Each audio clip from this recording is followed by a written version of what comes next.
মোদির পিছনে যে লোকটা বসে আছে ইঁদুরের মতো করে, সে কোনো কূটনৈতিক না, সে একজন দোভাষী। ডক্টর ইউনূসের সাথে কথা বলতে, ইংরেজিতে কথা বলতে মোদির দোভাষী প্রয়োজন হচ্ছে। ভারতের দুর্ভাগ্য, বাংলাদেশ এমন একটা সময় এমন একজন নেতা পেয়েছে যেই সময় ভারতের নেতা তার আশেপাশেও অতটুকু না, 100 ভাগের 1 ভাগ যোগ্যতাও রাখে না। রিপাবলিক বাংলায় একবারে বুক ভরে বলেছিলাম যে ডক্টর ইউনূস যেই মানের বিশ্ব নেতা, সেই মানে পৌঁছাতে মোদিকে 100 বার জন্ম নিতে হবে। তখন রিপাবলিক বাংলার ময়ূখের মুখটা ফিউজ হয়ে গিয়েছিল। শুধু রিপাবলিক বাংলা না, আজকে মোদি এবং ডক্টর ইউনূসের মিটিং হলো, ভারতের গণমাধ্যমগুলো মুখে কুলুপ দিয়ে রাখছে, কিছু বলতে পারছে না। আসলে কি আলোচনা হয়েছে আজকে যে বিষয়গুলো আলোচনা হয়েছে, সীমান্তে নাগরিক হত্যা নিয়ে আলোচনা হয়েছে। ভারতের গণমাধ্যম কি লিখবে? বছরের পরে বছর বাংলাদেশের নাগরিকদের কিভাবে হত্যা করা হয়েছে, এই কথাটি ভারতের গণমাধ্যমগুলো কি লিখতে পারবে? আমি জিজ্ঞাসা করছি। নিরীহ মানুষকে হত্যা করেছে, 27 জন শিশু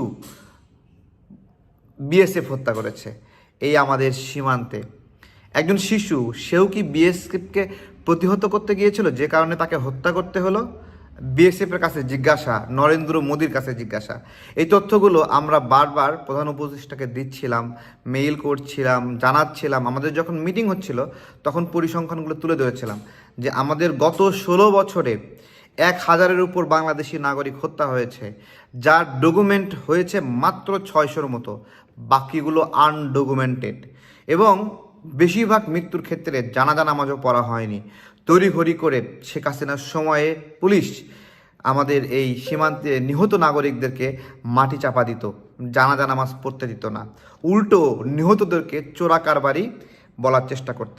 গতকাল বিএসএফ ভুল করে একজন ভারতীয় নাগরিককে গুলি করে হত্যা করেছে। কেমন লাগে? এভাবেই নিয়মিত বাংলাদেশের নাগরিকদেরকে তোমরা হত্যা করছো। নিজের দেশের মানুষ নিজেরাই মারলা। একবার বিবেচনা করো। সীমান্তে অপরাধ সংগঠিত হয় সারা বিশ্বেই।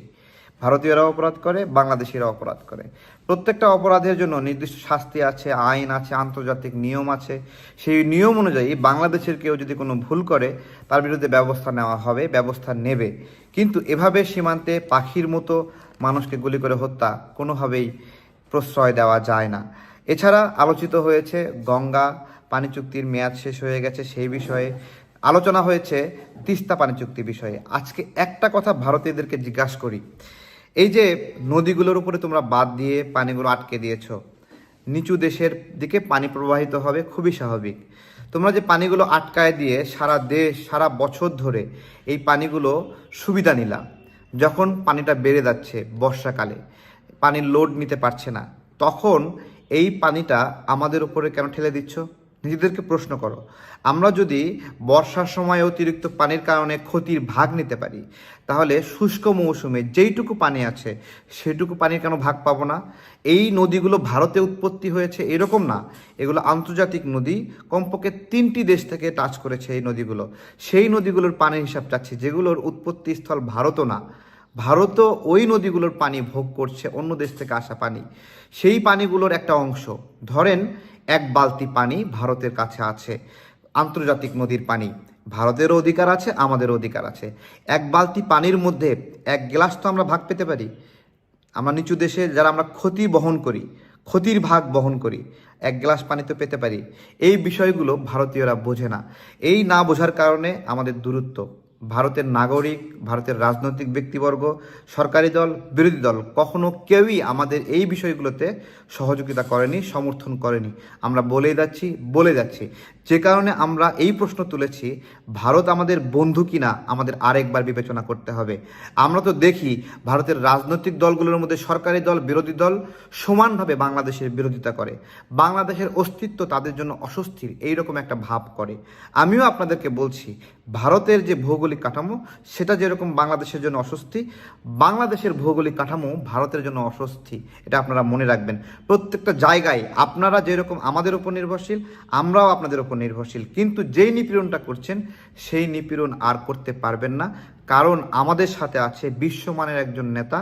আমরা আর পিছনে ফিরে তাকাবো না, শুধুই সামনে যাব। অনেকগুলো বিষয়ে আমরা অগ্রগতির সামনে আছি। আমি আপনাদেরকে বলছি, রোহিঙ্গা বিষয়ে আপনারা যে যে ষড়যন্ত্র করেছেন সব কিছু ছিন্ন করা হবে।